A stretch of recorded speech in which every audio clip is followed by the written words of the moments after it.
You're listening to The Implanted Word with Pastor Bill Gim of Grace Church in Amarillo, Texas. The Implanted Word, your word in me. It got really quiet in here. Why? I have a king who tells me what to do. If you have a king that tells you what to do, problem solved. If you don't, you're going to do what you want to do, and it won't work. It won't work. You say, what's working so far? We're not at the end of your story yet. We have a problem. Our problem is ourselves and our own propensity to do whatever it is we want to do. We don't think about the long-term consequences of our small choices, but those small choices keep piling up, one on top of another, until we are buried by them. Then the small, seemingly innocuous choices become a very big problem for us. But like Pastor Bill says, if you have a king who tells you what to do, problem solved. You aren't bound by your own desires when you have a king. Now, here's Pastor Bill in the book of Judges, chapter 17, with today's edition of The Implanted Word.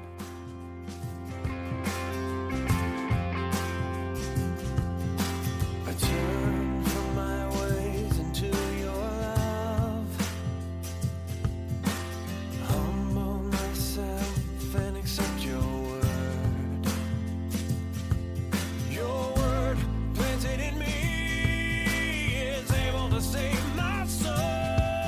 Your word in me, the implanted word. Your word in me, the implanted word.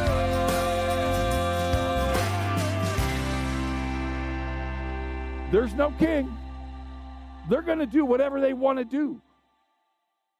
I had wholly dedicated the silver from my hand to the Lord for my son to make a carved image and a molded image. Now, therefore, I will return it to you. Thus he returned the silver to his mother. Then his mother took 200 shekels of silver, that'd be about $1 million, took 200 shekels of silver and gave them to the silversmith. And he made it into a carved image and a molded image. And they were in the house of Micah.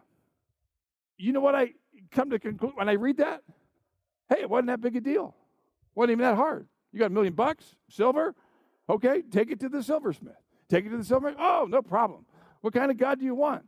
Okay, I'll make a pretty big God. That's a lot of silver. Yeah, but I got the rest of it over here. I got $4.5 million to myself. Oh, way to go. Mom wants me to be blessed. Make a really nice molded, graven, idol image.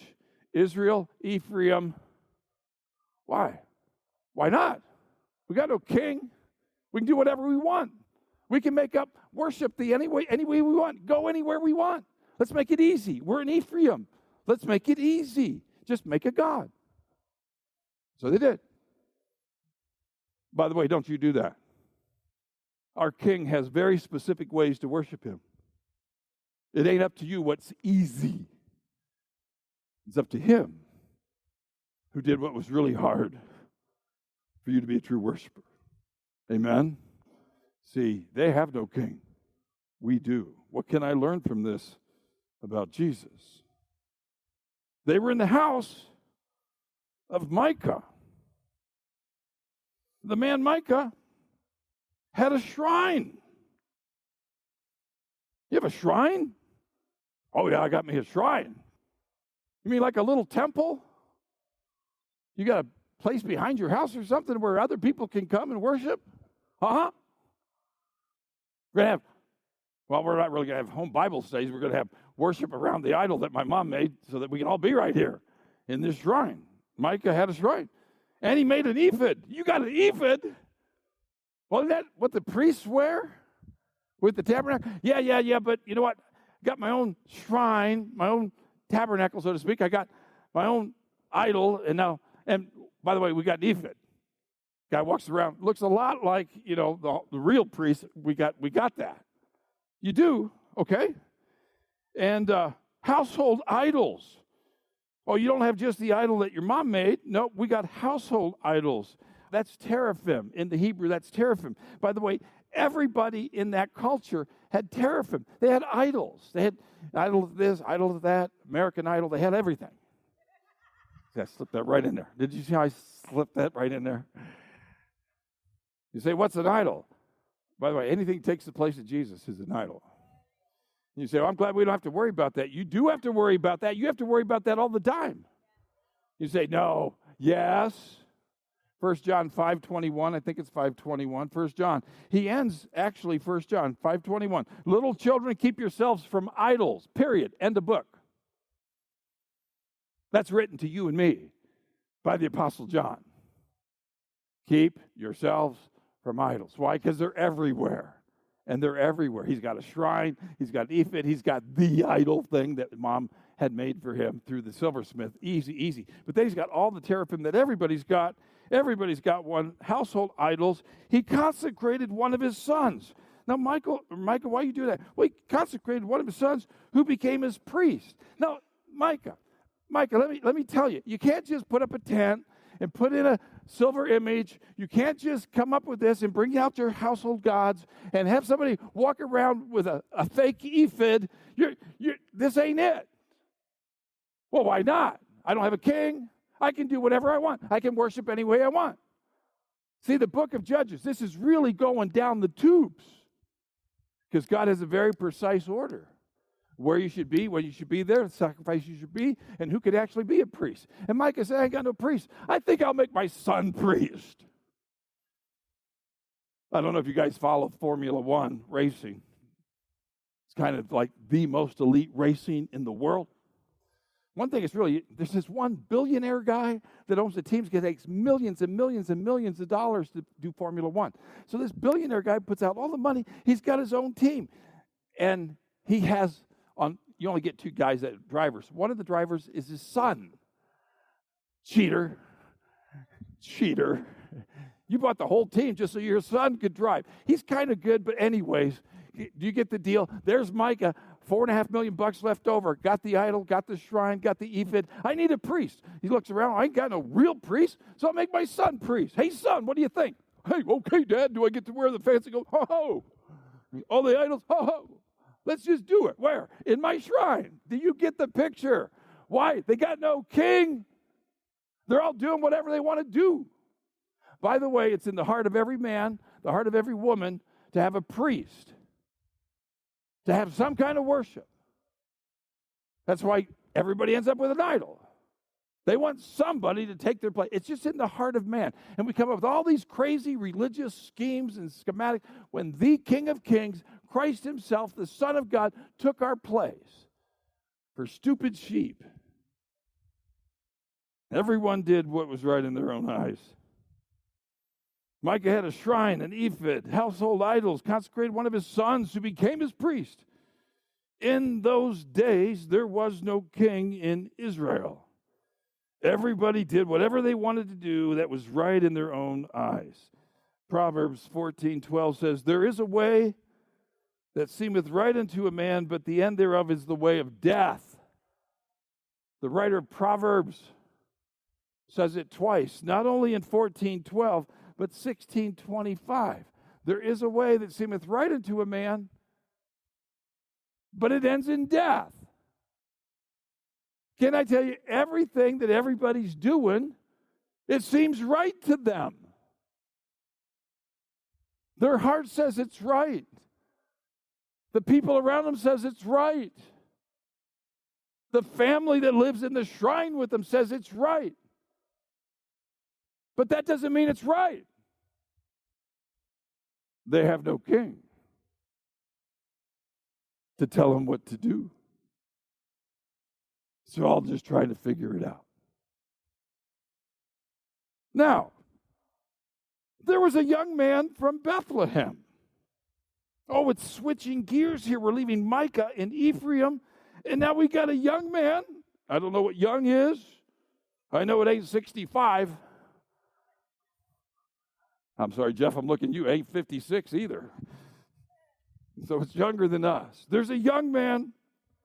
There's a young man from Bethlehem, right age, right city, Bethlehem. Woohoo! No, House of Bread, David City, Jesus, Christmas story. You got it? You got it? You got it? That's where he's from.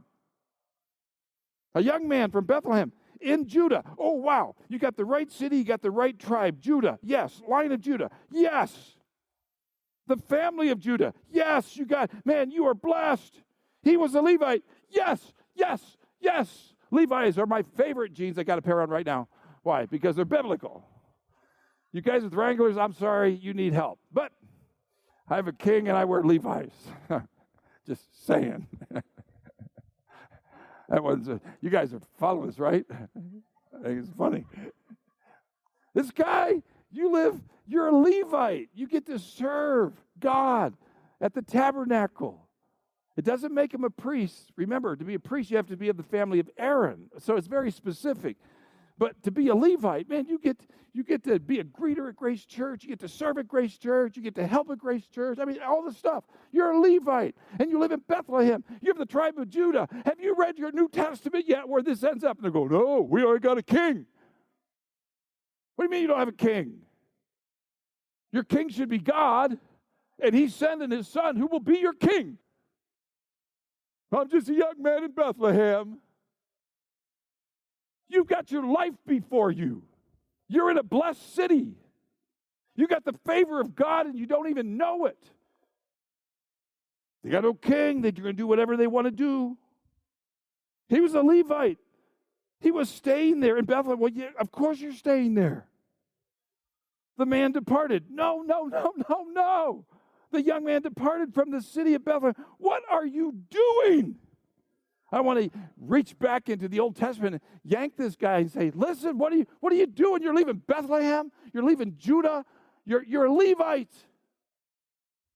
The man departed from the city in Judah to stay wherever he could find a place. Why? Because he's got no king. He'll do whatever he wants in his own eyes. He departed from the city of Bethlehem in Judah to stay wherever he could find a place. Then he came to the mountains of Ephraim. You're of the tribe of Judah. How'd you end up in Ephraim? Because I wanted to go. Well, why'd you want to go? Because I got no king. I'll do whatever I want. To the house of Micah. Dun, dun, dun. See where it ties in? Micah's got a visitor from Bethlehem, a Levite. Dun, dun, dun. See, we already know about Micah, don't we? He stole the money from his mama. Then she cursed him, but he said, I don't want to curse her. Then she blessed him. And then he got $1 million shrine and idol and ephod, make his son a priest. He got $4.5 million in the bank. And then this kid shows up. Dun, dun, dun. A real priest. Not really a real Levite, but closer than what I got with my son. Sorry, son, this guy can drive an F1 better than you, but we'll have 2 cars racing, okay? It's kind of me reading into the story, but it's actually pretty close. In Judah, wherever he could find a place. He came to the Mount of Ephraim, the house of Micah, as he journeyed. And Micah said to him, where do you come from? He says, well, I'm a Levite from Bethlehem in Judah. I'm on my way to find a place to stay. I'm just out there looking. What do you got? Micah said to him, dwell with me and be a father, be a priest. He's actually older. Micah's older. But he says, be a father. By the way, don't call any man your father. Religiously, don't call any man your father. We have a father in heaven. I'm quoting Jesus on this, okay? I'm quoting Jesus. And you say, well, what about Father Bob? Well, Father Bob better be your dad. You can call your dad father, but don't call any man father. Pastor Bill, where'd you get that? New Testament, I'm quoting my king. Got really quiet. Some of you are thinking, oh, it gets better. It gets better. Dwell with me. Be a father, a priest. Be a priest to me. And I will give you 10 shekels of silver per year. Now, wait a minute. You had 1,100 pieces of silver to start with. And you're going to give this dude, this young man, we don't know his name, you're going to give him 10 pieces of silver per year. Oh, not only that, but a suit of clothes and your sustenance. I'll give you a place to stay. I'll give you some clothes to wear. And I'll give you, 10 shekels a year. So the Levite went in. He said, okie dokie, what a deal. I get some clothes, I get a place to stay, and I get 10 shekels a year. That's how I figured out $5.5 million. Because the average wage in Texas is $50,000. It just is. You say, well, I don't make it. Well, then you don't make average. You got a whole bunch of people who make a lot more than that. Okay, and if you multiply all that, you get $5.5 million. And so the guy's getting 10 shekels a year.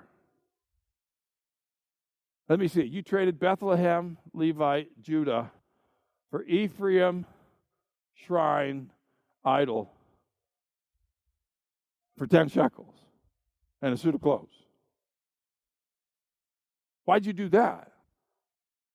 Because if we give the benefit of the doubt to Micah, who might not know the Bible, hey, Levite, you do. I guess you're a pastor for hire. It got really quiet in here. Why? I have a king who tells me what to do. If you have a king that tells you what to do, problem solved. If you don't, you're going to do what you want to do, and it won't work. It won't work. You say, what's working so far? We're not at the end of your story yet. We're this one. I got to move on because we're going to cover one more chapter. Micah said, dwell with me, be a father. So the Levite went in. Levite was content. Oh, he's content to dwell with the man. Oh, whoo. And the young man became like one of his sons to him. So Micah consecrated him, the Levite, and the young man became his priest. Okay, and lived in the house of Micah. Then Micah said, now I know that the Lord will be good to me since I have a Levite as a priest. I got everything I need. I got the ephod, I got the shrine, I got the statue, I got the idol, and I got the people around me, and they want to worship with me. I got all the household idols, and now I got a Levite for a priest. Dun, da, da, dun, da, dun, da, da. Woo! God will bless me now. Hey, Micah, you're an idiot. Just saying God will bless you doesn't mean God will bless you. You got to have him as your king, and then you do what he tells you to do, and then God will bless you. Micah, you're so far off course. Don't you wonder how the story ends? Because it looks like it's going pretty good. I mean, Mom gave me the money, and I got all it back. Now I got me a shrine, got an ephod. My son's priest number 2. I got priest number 1. Dum-pa-da. We can have worship, bring your idols, kind of party a little bit, have a lot of barbecue, just have a good time right here in our backyard. Who wants to come? The problem is what was individual to Micah, what was personal to the priest, what was private to the family, will now spread. This will spread further to an entire tribe. 18, verse 1. In those days there was no king in Israel. And in those days, the tribe of the Danites was seeking an inheritance for itself to dwell in. For until that day, their inheritance amongst the tribes of Israel had not fallen to them. Hey, Dan, what's your problem? That was all split up by Joshua, by God. You got your territory. Go get it. Oh, we can't because it's too hard. They couldn't get it done. They didn't want to get it done. Why? We have no king. We'll do whatever we want. They didn't get their inheritance the way they could have. So the children of Dan sent 5 men of their family from their territory. Men of valor from Zorah and Eshtal to spy out the land and search it. They said to them, go search the land.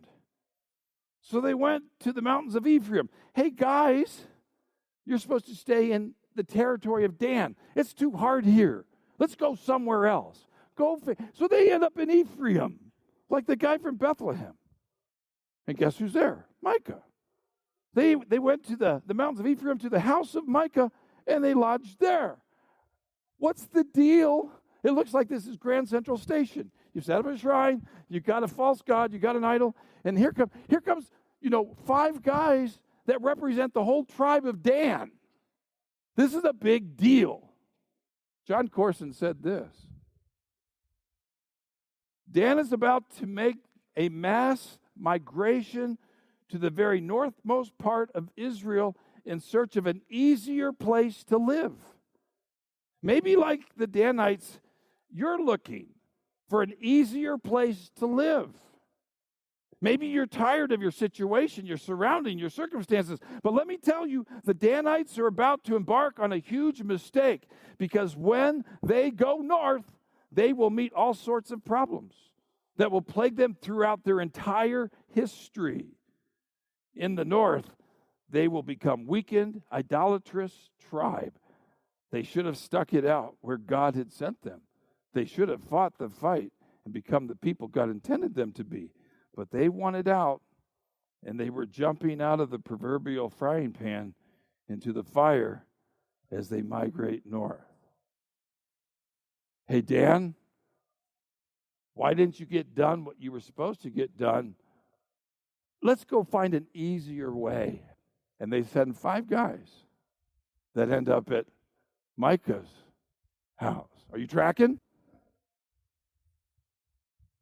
While they were at the house of Micah, verse 3, they recognized the voice of the young Levite from Bethlehem. They turned aside and said to him, "Who brought you here? What are you doing in this place? What do you have here?" And he said to them, "Well, thus and so Micah did for me.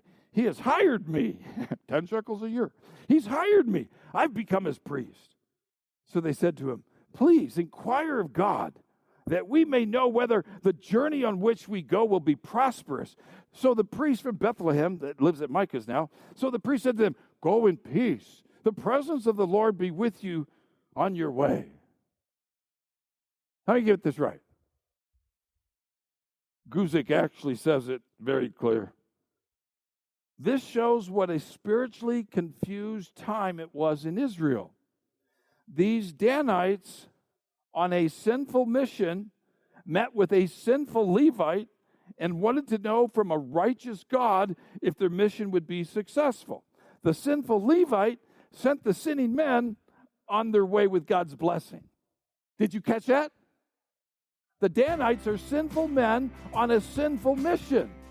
They're asking a sinful Levite priest from Bethlehem who's working for an idolatrous Micah, "Will God bless us?"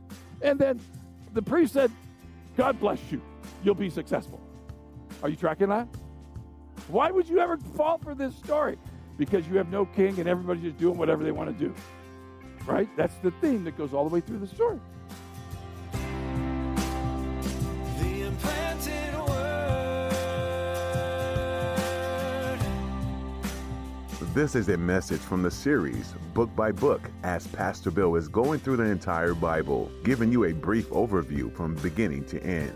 We encourage you to continue reading on your own and learning and growing from what you've heard and also what you read from God's Word.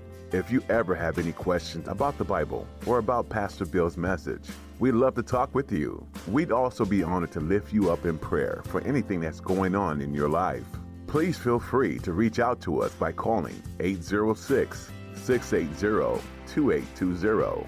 Again, that number is 860-680-2820. If you're in or near the Amarillo area, we'd love for you to come visit us here at Grace Church. The Implanted Word is a radio outreach of Grace Church. We meet on Sundays at 9 and 11 a.m. and Wednesdays at 7 p.m. Join us for a time of worship and studying the Bible. Just come as you are. You'll find directions and more information at our website, theimplantedword.com. If you're unable to be with us in person, no worries. We're live streaming our services online as well. Simply follow the Grace Church link to connect. Looking for more teachings from Pastor Bill? You'll find them at theimplantedword.com, where you can download messages and even get the mobile app. If you'd like to stay connected with us on social media, look for us on Facebook, Instagram, Twitter, and on YouTube. That's all we have time for today. Be sure to join Pastor Bill next time, right here on The Implanted Word. Your